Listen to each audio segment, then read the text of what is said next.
Hello, my name is Jane O'Rourke. I'm a child, adolescent and family psychotherapist. And I'm gathering with me today two experts in trauma. Jo Stubley, who leads the trauma unit at the Tavistock Clinic, and Graham Music, who's a consultant child, adolescent and also adult psychotherapist as well. And the reason why we're coming together is that we've been very aware of the amount of trauma that our NHS colleagues and other health workers and public sector workers are experiencing, a huge amount of trauma. And we're thinking today about what we can do about that.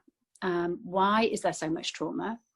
And what measures can organisations put in place to try and lessen the trauma? And also, what can individuals do to try and lessen that impact too? So welcome, Jo, welcome, Graham. I hope I've introduced you okay. Is there anything else that you'd want to add to what you do that might inform our discussion today? I know, Graham, that you've worked a lot with traumatised children and also with adults as well.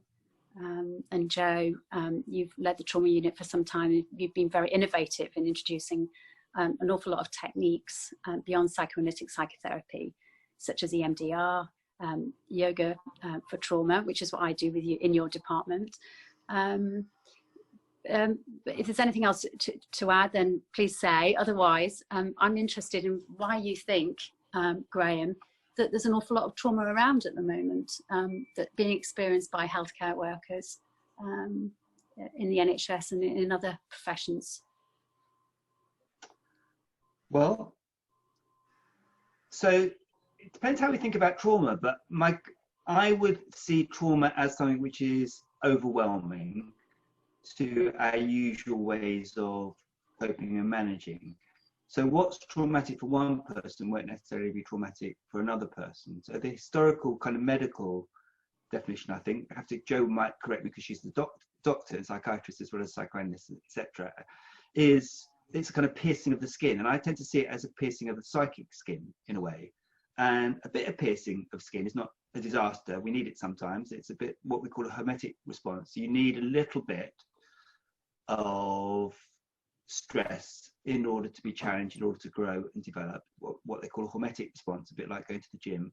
But when it becomes overwhelming, then, well, that's what it literally means. It's overwhelming, it's too much to handle. And then all kinds of strategies come into place to try to help cope with that uncopable with thing.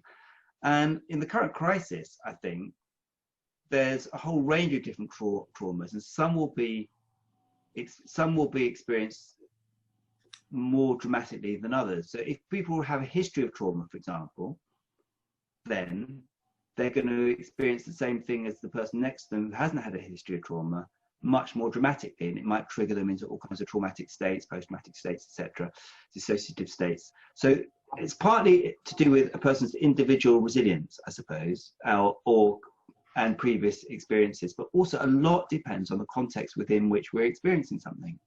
So if we're working in, I don't know, a hospital unit like ICU or an acute assessment unit, or a supermarket, a lot depends on what kind of support structures and systems are around you, how much sympathy and compassion there is for what's going on, how much there's a culture in which difficult thoughts and feelings and worries can be tolerated, or do things have to be brushed under the carpet? If somebody looks like they're being ill, are they told they can't say anything? I know that we had an example like that recently where somebody was told they're not to tell any of their colleagues that they were ill, which was pretty shocking.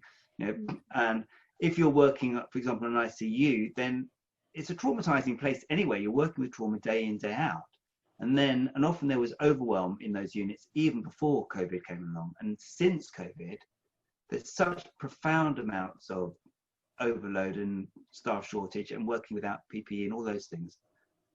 You really, really need a sympathetic culture in which difficult thoughts and feelings can be tolerated, reflected upon, given space, and not kind of manic, just get on with it and don't complain type of culture. So, Jo, I'm interested in what you've called the paradox of the COVID-19 pandemic. You wrote about this, that there's a particular there's particular aspects of this pandemic which has made it very traumatizing for healthcare workers and other people in the front line. Yeah, I think it really draws on attachment theory, this idea, and I think it's a really straightforward and helpful one, I hope, for thinking about the impact. When any of us are under threat, our fear system gets activated, and one inbuilt way of trying to feel less threatened and less fearful is to turn towards our attachment figures, the people who make us feel safe. And the difficulty at the moment is that we are having our fear system activated continuously by the threat of COVID-19, this invisible, potentially deadly virus that any of us could get. And that inevitably requires us then to find some way to feel safe again, to be able to keep going in our lives. And we want then to turn to people, and often that is a very physical turning to. I think many people have spoken about how much they miss the hugs from their loved ones that they're not able to see because of the lockdown. And that paradox of wanting to turn to the ones who make us feel safe and to get that physical reassurance is precisely the thing that because of COVID-19 we can't. And that, I think, also then engenders something of what Graham was touching on in relation to trauma, the sense of helplessness, that how we would normally respond by making ourselves feel better through going to what feels safe is not possible, and the feeling of being helpless and overwhelmed is more likely to occur.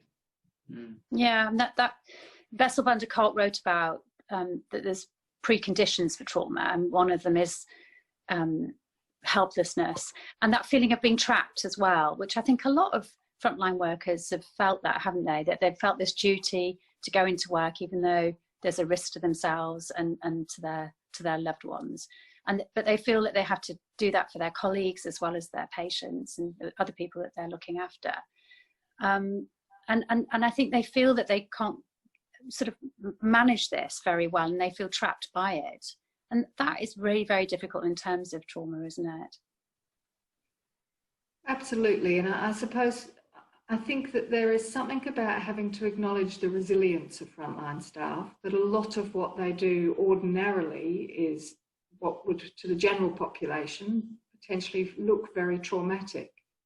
And yet there is the reality that with COVID-19, there have been a number of factors that might make it more likely for frontline staff to get traumatised. And you were just touching on one of them, but I was also thinking about the breakdown of the usual structures that has occurred. Even if we think, for instance, about the number of new teams that have had to form, people that have had to come together quickly, people being redeployed. I think that those issues around the fact that many of the ways in which normal structures are put in place within our institutions that help us manage anxieties have been shaken by COVID-19. So it means that I think the difficulty of managing the anxieties has increased, and the sense that something that is out of their control, that doesn't normally kind of occur to them. And interestingly, I don't think it's just about the lack of PPE that's been problematic. I also think the use of PPE has been problematic. The fact that we have been divided, as you know, when one is on the front line, from actually being able to talk to people in a face-to-face way, an advisor in front of them. So the potential for that connection, which again comes back to that sort of attachment idea of needing to connect, has also been impacted upon by having the PPE there. Yeah, agreeing with that, Graham. Yeah, absolutely. And I think there's something obvious. I think Joe put beautifully the importance of what we get from an attachment figure who gives us a sense of safeness or safety from danger. And of course, one of the things you get from that is you get a release of things like oxytocin, which lowers social fear, allows you to breathe more deeply, allows you to interact with other people more. And those are all the things that we're losing. Of course, there's a few very interesting things, for example, about PP, which I absolutely agree with. So for example, those muscles around the eye, which are so expressive, Stephen Porges talks about ubiquitous ocularity, or whatever they're called, absolutely crucial for communicating emotional states. And if those things are covered up, and if you don't have touch, which lowers social fear and induces oxytocin release, etc., and you don't have physical proximity and there's wariness, then all of these things make a challenging situation much more likely to become a traumatic one. But I think it's much more about, rather than technical things like that, I think it's much more about a culture in which it's possible to think about these things. I think, for example, in a hospital or even in a supermarket, or I think it's things like having a handover, which isn't just you've got to do this, this, and this, and this isn't done, but actually, how's it been? How are you feeling? What's been going on? How is it like? Even a moment when somebody dies, I found working in a hospital where we're doing an intervention for a very stressed unit, that if somebody died, they would immediately take the body out, change the bed, but there wasn't a second to appreciate that something very, very important, really profoundly important had just happened, and just take a breath. And I think a lot of that is because of the fear of the feelings that might come up if you stop and think. And so in psychoanalysis, we often, of course, think about manic defenses and defenses against anxiety within institutions. And there's a bit of an idea that if we stop and allow a feeling, it will overwhelm us. And my experience is that that's not the case. That leaving a bit of space for feelings, leaving a bit of space to process what goes on, will allow you to go forward feeling stronger, more able to cope, rather than just driving through it in a slightly manic, overdetermined way. I mean, what's striking me about this pandemic is that healthcare workers are having to do things that family members would ordinarily do for dying patients.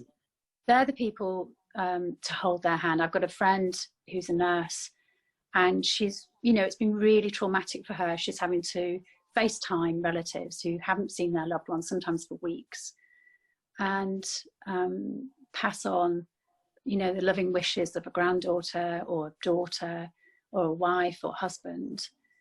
And I'm wondering how, this is for you, Jo, really, because you're a doctor, you've been in you trained as a physician first before going into psychiatry.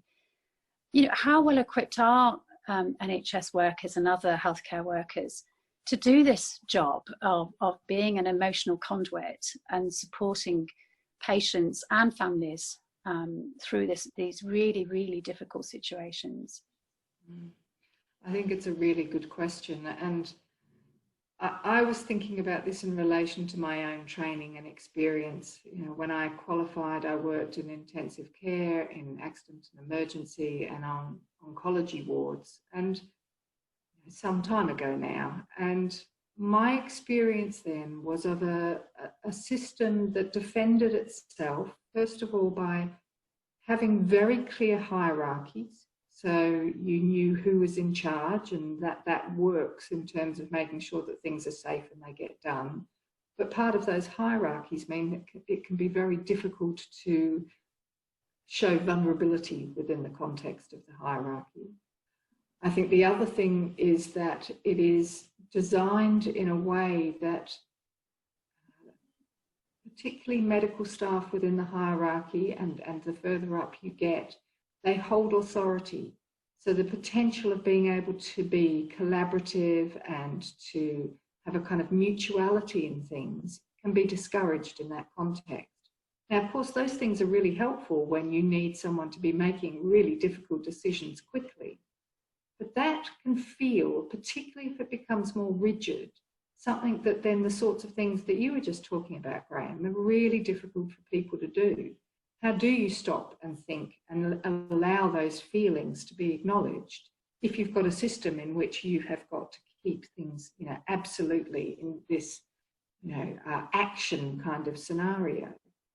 And I think the difficulty, particularly about COVID, is that it's already raised the frontline staff, states internally in terms of what we've been talking about, their own helplessness, their own sense of being trapped.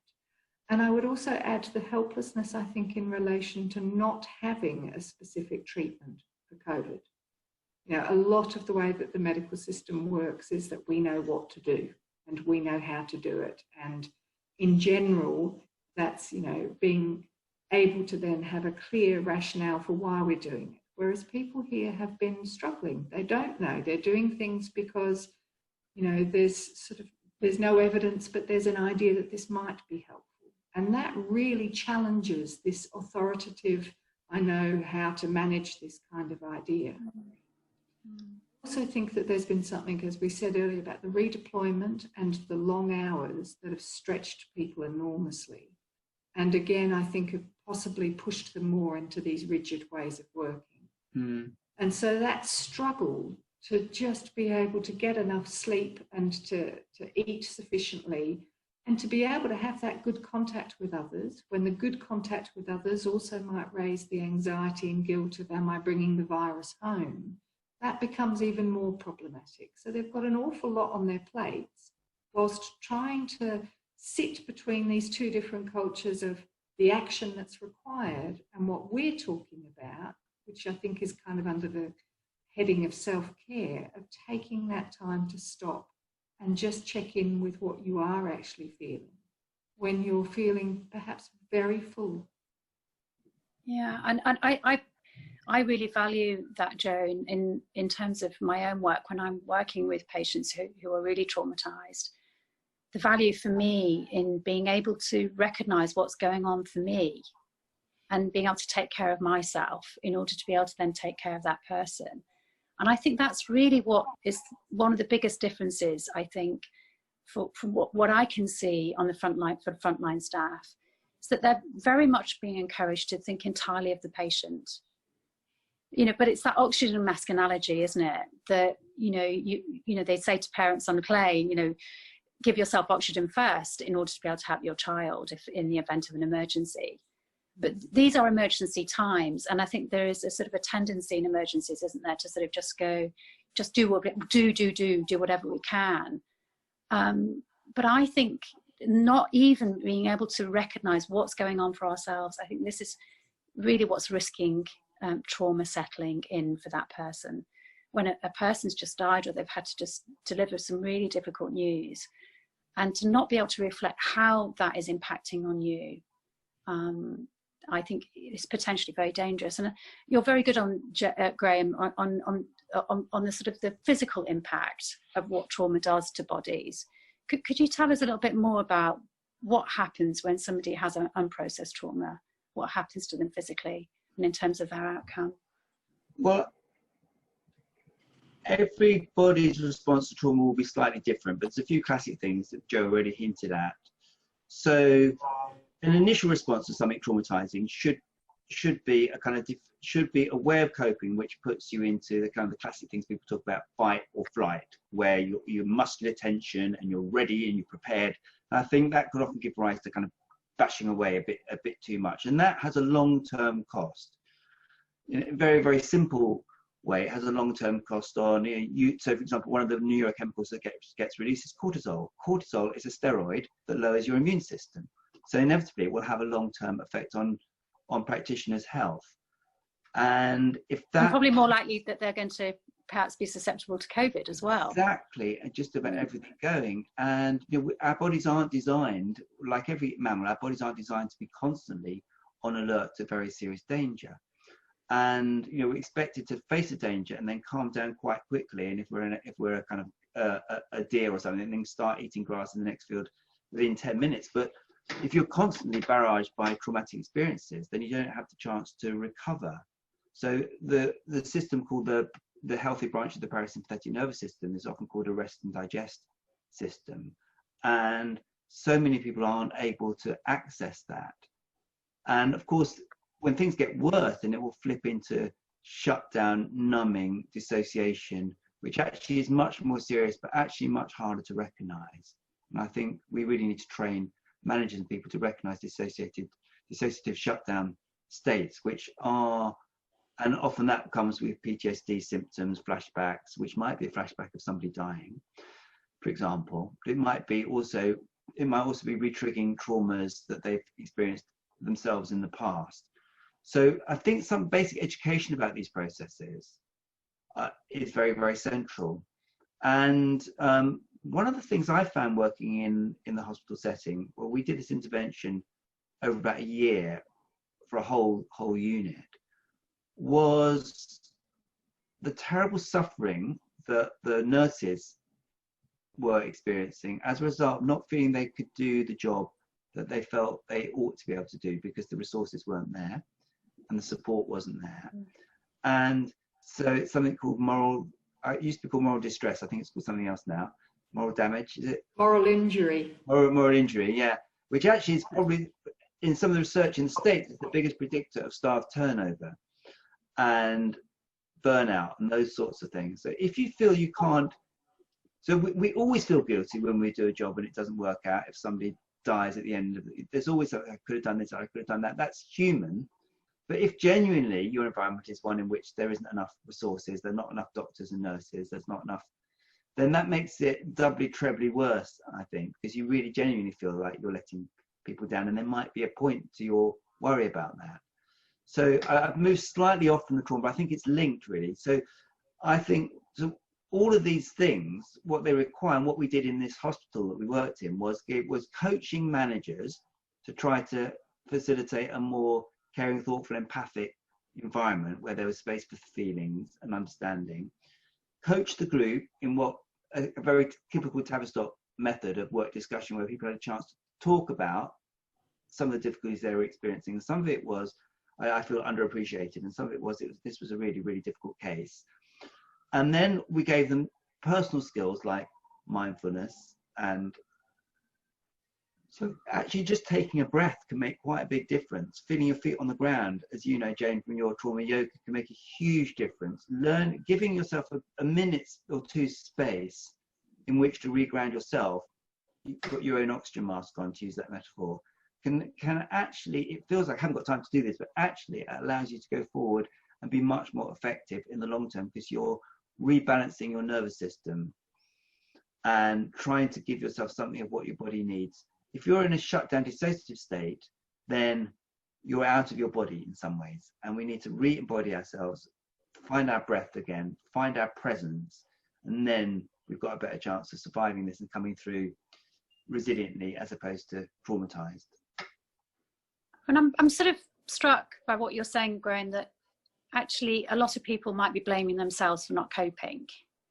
And I think there's quite a lot of shame around trauma, isn't there? Self-blame, or I can see my colleague doing this job is coping okay. Why aren't I? There must be something wrong with me. And you know, you've talked about the importance of organisational dynamics and how organisations should be responsible for making sure that their practice is trauma informed. And it's a sort of a buzzword that's around a lot now.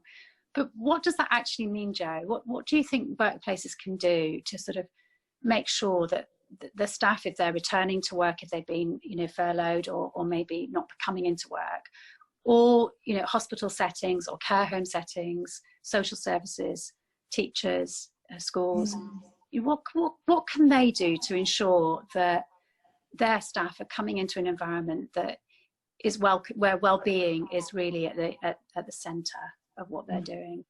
I think that's really an important question. And of course, one of the things that we have seen over this whole time is there has been a kind of flood of people wanting to help, particularly frontline staff. And whilst I think there's an enormous amount of altruism and reparative wishes in that, I think it's also been a bit problematic.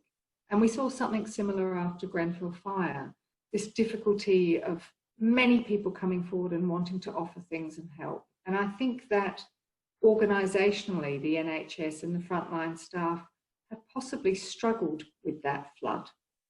And there is something that I think linked to what, Graham, you were describing a moment ago, of kind of going back to really simple and yet vital things, making sure that people understand some of these basic ideas around fight, flight and freeze.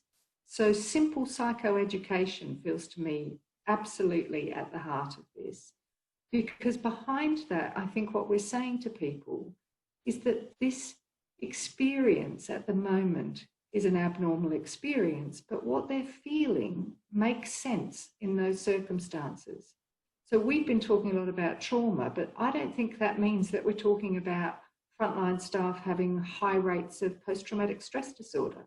And often that's getting equated, and we lose then their resilience and their capacities and their potential for post-traumatic growth. So I think we have to be really careful about that, first of all. And then I think that the second thing is what, Graham, you described, I think, so well, of this kind of taking a pause, taking a moment, enabling people just to have a little bit of space that's built in to how the organisation functions. And I suspect each organisation finds its own way of doing that. And then I think the well-being part is providing different ways for people to be able to do it. And good well-being teams within NHS organisations find ways to be a part of the organisation, because of course that's what we also know in these kinds of events. People access help if it's from people they already know. They don't want strangers rushing in to debrief and to give them spaces. It doesn't work. And one of the interesting things is the number of helplines and things that have been set up that no one calls. But good wellbeing teams have been in there, and they have been just making sure that their visibility and their presence is seen. And I think that kind of thing will need to continue. I know my work, sorry Joe, I was just going to say, I mean, in terms of a practice, I think those are really good suggestions. I know that in my workplace, the management are really open to their staff members coming and talking about how they're feeling, and the question, how are you, genuinely asked, like, how are you?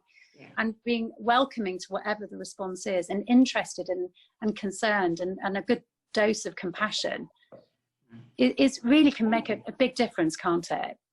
Hugely. And I guess it leads to my final point on this, which I do want to say, is that for people who, as Graham was talking about a little while ago, do have significant trauma in their backgrounds, or who've had a lot of loss, maybe without time to fully grieve those losses, it may well be, and we know this from psychoanalytic theory, that this current situation will stir all of that up again. It will reignite it and make it feel as though those things are almost happening again. And for those members of frontline teams, there may be a need to seek more specific help, and being aware that might be the time to then get some help for those previous experiences that maybe haven't been worked through. So yeah. That can point people in the right direction for that's also really important. Yeah, I really agree with that. Yeah, so we're all psychotherapists, and we believe in how psychotherapy can be very helpful. As a yoga teacher as well, and mindfulness teacher, you're a mindfulness teacher as well, Graham. And you advocate all sorts of different treatments for trauma, Joe, don't you? As well as talking therapies. So for people who are listening to this and might be thinking, well, actually that might apply to me, this has been really triggering, what would you advise? Well, I suppose the first thing is to actually let yourself really have that thought, and to explore it a bit, and maybe to explore it with people that you feel safe enough to let you explore it with them. That might be family members or friends, or it may be someone in the wellbeing team. There may be different options then that they could help you think about in terms of how to access help. It might be going to the GP would be a good way of doing that. I think we're going to be looking, and we've already begun this work in many different sites, at whether we set up specific pathways for people so that they can access this kind of help following the COVID-19 crisis. But I think there are a lot of those pathways are already there. So things like looking at GPs, there's often counsellors in primary care, and sometimes that's enough. There may also be charitable organisations. There's a lot of really good organisations that work well with bereavement. So I guess although I'm coming from a specialist trauma team, I'm certainly not saying that that's the answer for most people. No. they will find their different ways. And for those people who are feeling quite stressed and maybe a bit overwhelmed, maybe other practices might be helpful in terms of perhaps movement, sport, singing. There are other things that one can do. Yeah, all of those things give rise to a sense of belonging and being in a group, which actually also enhances those sort of good hormones that make you feel good. Yeah. I'd like to add one thing to that, though, which I think is really easily lost. And one of the things that really struck me when we were doing this work in the acute assessment unit over this year is how little people were able to give themselves a pat on the back for the extraordinary, absolutely extraordinary, heartwarming, amazing work that they were doing with some of their patients. Yeah. If you asked them to make a list of 10 bad things they've done, they would have a list of 50 within seconds. But think of 3 or 4 good things that you did that you're proud of. They couldn't think of them, and nor could hardly any of them remember a manager or a colleague telling them about the good qualities that they take to their work.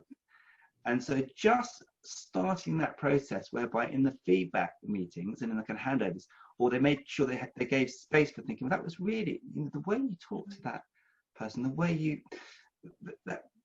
just having a little bit of positive feedback, it goes a long way. But that does require a more compassionate leadership. It does require managers who are able to slightly let go of the kind of top-down hierarchical management structures, as Joe was saying before, but able to open up to a more appreciative approach to their staff group, which really, really, really does go a long way. It's a bit like in trauma, we need to get back in touch with some good feelings in order to face the difficult feelings. And it's one of the mistakes that psychotherapy made for many, many, many years. And there's something similar in relation to this kind of ordinary work. In every workplace, you need to feel appreciated. If I'm honest, an institution that a few of us here know a little bit about, I can barely remember being told about doing things well. Actually, it's a rare experience, and we really all need that, not in a kind of superficial stroking way, but actually, especially when you're feeling under so much pressure and things can feel so difficult, we need to know that we're doing the best we can, and that we're doing a really good job under the circumstances. It reminds me of that quote by Thich Nhat Hanh, "No mud, no lotus." Yeah. This time we've been talking a lot about, the very difficult problems that are arising in terms of trauma to frontline workers, but also this presents an opportunity for change as well in organisations, and maybe for people in people's lives as well. And if we can survive this, there is this opportunity, as you said, Joe, for post-traumatic growth as well, and maybe for things to really shift so that how we feel and well-being really, really is at the centre of all workplaces moving forward. So that's a big ambition, I'm sure, really to hope for. But maybe even if there's small changes that can happen, maybe we'll be a better society after all of this. Thank you both. Really, really enjoyed talking with you. Thanks very much for your time. Appreciate it. Thank you. It's been a pleasure. Thank you. Thank you.